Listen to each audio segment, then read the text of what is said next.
بڑی میں اس بات میں بڑا وزن سمجھتا ہوں کہ عمران خان صاحب جتنی اس قسم کی حرکتیں کرتے جائیں گے اتنا ہی سسٹم جو ہے وہ مضبوط ہوتا جائے گا، اور عمران خان کی یہ حرکتیں عمران خان کی جیل کو لمبا کریں گے اور ساتھ میں اس حکومت کو بھی لمبا کریں گے۔ محمد مالک کے شو میں رانا ثناء اللہ سے سوال ہوا کہ کیا مری کی اہم ترین بیٹھک میں تسلسل کا فیصلہ ہو گیا ہے؟ رانا ثناء اللہ نے جواب دیا کہ جی ہاں، تسلسل کا فیصلہ ہوا ہے۔ تسلسل کا شک آپ ہی کو تھا، ہمیں تو پہلے سے بھی کوئی شک نہیں ہے، ہمیں تو پہلے بھی پتا ہے کہ سسٹم یہی چلے گا، کمپنی یہی چلے گا۔ رانا ثناء اللہ کے اس جواب میں بہت کچھ چھپا ہے۔ جو یوتھی فیلڈ مارشل کی مدت ملازمت پر چیخے مار رہے تھے وہ ایسے نہیں مار رہے تھے۔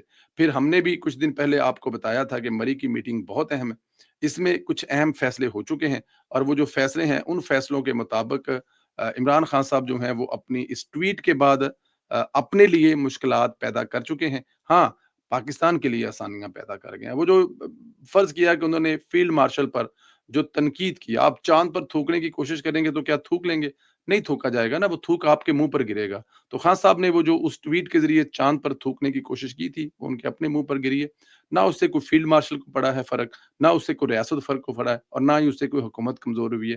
لیکن عمران خان کا کیس جو ہے وہ مزید کمزور ہو گیا، کیونکہ عمران خان کی کوئی بھی وکالت نہیں کرے گا۔ فرض کیا کہ حکومتی ایوانوں میں بیٹھے کچھ لوگ سوچتے ہیں کہ چلیں جی اب مطلب کہ معاملات کو سیدھے کریں اور یہ جو ماحول ہے ملک کا وہ ٹھیک کریں، یہ جو سٹریس کی سیاست ہے ختم کریں۔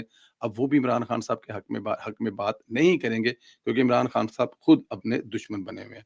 Pakistan Tehreek Insaf P T I کے رہنما اسد کیسر کا کالا باغ ڈیم پر وزیر اعلیٰ خیبر پختونخوا علی امین گنڈا پور کا زیادتی بیان قرار دیا ہے۔ اب پی ٹی آئی کے جو دھڑے ہیں نا وہ آپ کو پتا ہے کہ ان کی اپنی اپنی ہے، کوئی پارٹی پالیسی تو ہوتی نہیں ہے، جس کا دل کرے جو مرضی بیان دے دیتا ہے۔ ایک بیان میں اسد کیسر کا کہنا تھا کہ کالا باغ ڈیم پر علی امین گنڈا پور کا بیان ذاتی ہے، پارٹی پالیسی نہیں ہے، ہم نہیں سمجھتے اس وقت کالا باغ ڈیم کی کوئی ضرورت ہے۔ اسد کیسر کا کہنا تھا کہ اس وقت اور بھی چھوٹے چھوٹے ڈیم بنائے جا سکتے ہیں۔ علی امین کے اپنے علاقے میں چشمہ رائٹ بینک کنال کا ایک پروجیکٹ ہے، اس سے ان کے علاقے کے پانی کی ضرورت پوری ہو جائے گی۔ سینئر رہنما پی ٹی آئی اسد کیسر کا مزید کہنا تھا کہ متنازع چیزوں کو غیر ضروری پر چھیڑنا اچھا نہیں ہے۔ دیکھیں اب سب جو ہیں وہ اپنی اپنی جو ہے نا سیاست کر رہے ہیں، سب کو اپنی اپنی سیاست کی پڑی ہوئی ہے، ہر کوئی اپنی اپنی سیاست جو ہے وہ کر رہا ہے۔ علی امین گنڈا پور جو ہے وہ وہاں پر کچھ اور کہہ رہا ہے، اسد کیسر کچھ اور کہہ رہا ہے، کیونکہ پارٹی کا کوئی سربراہ ہی نہیں ہے۔ پارٹی کا کچھ جو پارٹی کا سربراہ ہے اس کا ایک ہی پرابلم ہے کہ پاکستان کو کمزور کرو۔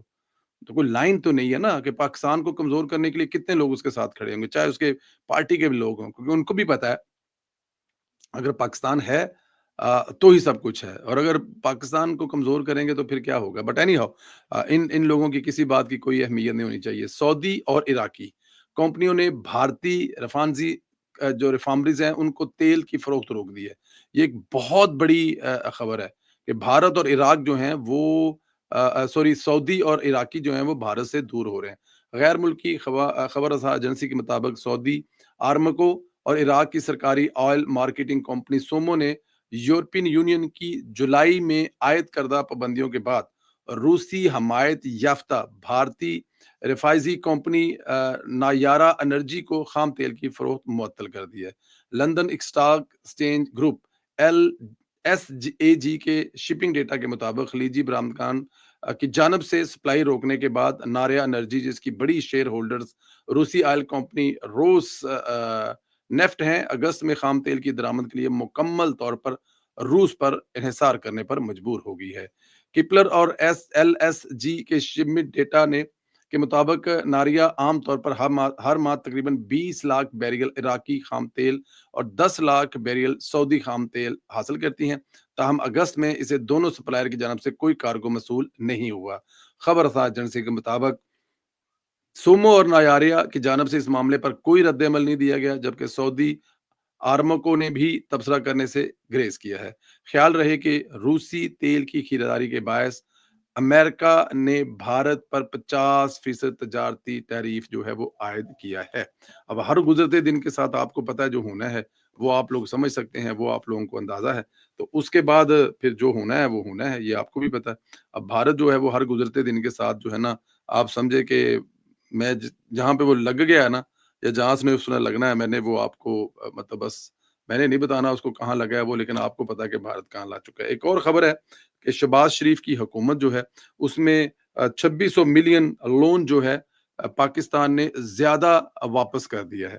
جتنی مطلب قسط پیڈ کرنی تھی، جتنا لون واپس کرنا تھا، اس میں 2600 جو بلین لون ہے وہ زیادہ واپس کر دیا۔ میرے خیال میں یہ حکومت کی بڑی کامیابی ہے کہ حکومت جو ہے وہ عمران خان صاحب کے دور کے جو پاکستان کی تاریخ کے سب سے زیادہ جو قرضے ہوئے تھے وہ واپس کر رہی ہے۔ ایک لائن آپ کو اور دیکھنی پڑے گی، یہ جو ابھی شنگھائی تعاون تنظیم کانفرنس ہوئی ہے، اس میں آپ بہت ساری چیزیں دیکھیں گے۔ جہاں جس جگہ پہ شہباز شریف صاحب کھڑے تھے، وہاں پہ جو لیڈر گزر رہے تھے وہ شہباز شریف صاحب کو جفیاں ڈال کر، اور پاکستان کے جو ظاہر ہے جو ہمارے ہینڈسم ہیں ان کو مل کے جا رہے تھے، جبکہ دوسری طرف اگر آپ دیکھیں تو جو ہمیں مودی کی تصویر نظر آ رہی تھی، ایک تو یوتھیے جو ہے وہ پرانی کانفرنسوں کی میٹنگ ویڈیو جو ہے وہ نکال نکال کے لگا رہے تھے، نہیں ان کو کوئی ملی نہیں ہے۔ اور دوسرا جو پاکستان کے لیے ایک اور بڑی اعزاز کی بات ہے، چائنیز صدر کے ساتھ آپ نے جتنی بھی 20 سربراہان مملکت کی تصویریں دیکھی ہیں، ان کی تصویریں صرف سربراہ مملکت کی تصویر دیکھی ہوگی۔ آپ نے کوئی بھی اسے مطلب مودی کے ساتھ، کیا مودی کا وزیر خارجہ تھا، یا وزیری کا مودی کا جو چیف آف آرمی سٹاف ہے وہ اس کے ساتھ تھا؟ تو جواب ہے نہیں۔ رشیا والا اکیلا مل رہا ہے، انڈونیشیا والا اکیلا مل رہا ہے، ملائیشیا والا اکیلا، جتنے لوگ آپ نے دیکھے ہوں گے آپ کو اکیلے اکیلے ملے ہوں گے۔ اور اس کے علاوہ ہماری اطلاع کے مطابق ابھی تک جو پاکستانی وفد ہے وہ اپنے وزیر اعظم کی قیادت میں 1 to 1 دورہ، جو جسے دورہ کہتے ہیں، ملاقات کہتے ہیں، وہ بھی ان کو ہوئی ہے۔ وہ جا کر جو چین کے کیپٹل میں جا کے ہوئی ہے جہاں پہ یہ کانفرنس ہوتی، اس کے علاوہ کیپٹل میں جا کر جو ہے یہ ملاقات ہوئی ہے۔ اور اس ملاقات میں آپ نے دیکھا ہوگا چیف آف آرمی سٹاف موجود تھے، اس میں deputy prime minister Ishaq Dar صاحب شامل تھے، اور اس میں جو لیڈ کر رہے تھے وزیر اعظم شہباز شریف صاحب بھی تھی۔ یہ جتنے بھی 20 ملک آئے تھے، 20 کے 20 ممالک میں یہ اعزاز کسی ملک کو حاصل نہیں ہو سکا کہ وہ اپنے پورے وفد کے ساتھ جو ہے وہ چائنیز صدر کے ساتھ ملاقات کر سکیں، یا پھر چائنیز صدر نے ان کو اس کانفرنس کے بعد جو ہے وہ دورہ کیا اور وہ جا کے ان کے جو بیجنگ ہے، جو ان کا کیپٹل ہے، وہاں جا کے ملے ہوں گے۔ تو اس چیز کو ہمیں دیکھنا چاہیے، یہ پاکستان کی کامیابی ہے۔ آپ کو یاد ہوگا پچھلے دنوں جو چائنیز ایف ایم ہے، جو فورن منسٹر ہیں، ہمارے پاس آئے ہوئے تھے، تو انہوں نے کہا تھا کہ ہمیں پتہ ہے پاکستان کے ہمارے ساتھ جو تعلقات ہیں ان کو ہم نے کیسے رکھنا ہے، اور ہمارے یہ چھوٹے موٹے جو چیزیں ہیں ان سے تعلقات پہ کوئی فرق نہیں پڑے گا۔ تو اگر آپ اس چائنیز فورن منسٹر کی اس گفتگو کو ذہن میں رکھیں تو آپ کو شاید اب نظر آ رہا ہوگا کہ وہ جو کہہ کے گیا تھا وہ کر کے دکھایا انہوں نے۔ پاکستان کے وزیر اعظم صاحب اپنی ٹاپ کے جو لیڈرشپ ہے، جیسے ڈپٹی پرائم منسٹر صاحب تھے اور ساتھ میں فیلڈ مارشل صاحب تھے، ان کے ساتھ صدر کو ملے ہیں، اور میرے خیال میں یہ ایک بہت بڑی کامیابی ہے۔ نہ یہ مودی کے حصے میں آئی ہے اور نہ کسی اور میں آئی ہے۔ ہاں، یوتھیوں نے اس پہ 565 باتیں کی ہیں، لیکن جو پرائم منسٹر آف شہباز شریف صاحب نے اپنی ڈپلومیسی سے دنیا پر جادو کیا ہے، ظاہر ہے ان کے ساتھ اسحاق ڈار صاحب ہیں۔ اسحاق ڈار صاحب کا بہت بڑا کردار ہے، جتنی بھی تعریف کی جائے اس میں اسحاق ڈار صاحب کی کم ہے، اور وہ جس بھی فیلڈ میں قدم رکھتے ہیں وہ کامیابی ہوتی ہے۔ تو اللہ پاک آپ لوگوں کو اپنے حفظ و امان میں رکھے۔ ایک چیز اور بھی بتانا چاہوں گا کہ یہ جو تصویریں لگانا والا چکر ہے، ایک تصویر وائرل ہوئی جو حافظ آباد کے منڈی بہاؤالدین کے ڈی سی ہیں، انہوں نے ایک مسجد جو بنائی تھی پناہ گزینوں کے لیے، اس کے اوپر جو اشتہار لگایا تھا کہ یہ مسجد ہے، اس کے اوپر لکھا تھا، تو ساتھ میں مریم نواز جو وزیر اعلیٰ ہیں ان کی تصویر لگائی تھی، جس پر مریم نواز صاحبہ نے کافی برہمی کا جو ہے وضاحت کی ہے، اور انہوں نے اس بات کا نوٹس لے لیا ہے، اور جو یہ متعلقہ ڈی سی صاحب ہیں ان کو میرے خیال میں اس کا جواب دینا پڑے گا، اور وہ جواب دیں گے بھی کہ انہوں نے مسجد کے اشتہار پر جو تصویر لگائی وزیر اعلیٰ کی وہ کیوں لگائی ہے۔ کیونکہ ظاہر ہے سوشل میڈیا پہ کافی ایک تنقید کا سامنا کرنا پڑا تھا پنجاب حکومت کو کہ مسجد کے جو مسجد ہے وہاں پر وزیر اعلیٰ صاحب کی جو ایک خاتون بھی ہیں ان کی تصویر لگائی گئی ہے، حالانکہ اگر مسجد بھی لکھ دیتے تو گزارا ہو جاتا۔ تو میرے خیال میں یہ بھی ان لوگوں کے منہ پر تھپڑ ہے جو یہ کہتے ہیں کہ مریم نواز ہر جگہ پہ اپنی تصویر لگانا چاہتی ہیں۔ تو اگر ڈی سی صاحب جواب دیتے ہیں اور وہ جواب سے سیٹسفائی ہوتے ہیں یا سمجھتے ہیں ان کی غلطی ہے تو شاید درگزر کیے جائیں، ورنہ ان کے خلاف کوئی ایکشن بھی ہو سکتا ہے۔ یہ اب تک کی خبر ہے جو میں نے کہا کہ آپ سے ضرور شیئر کروں۔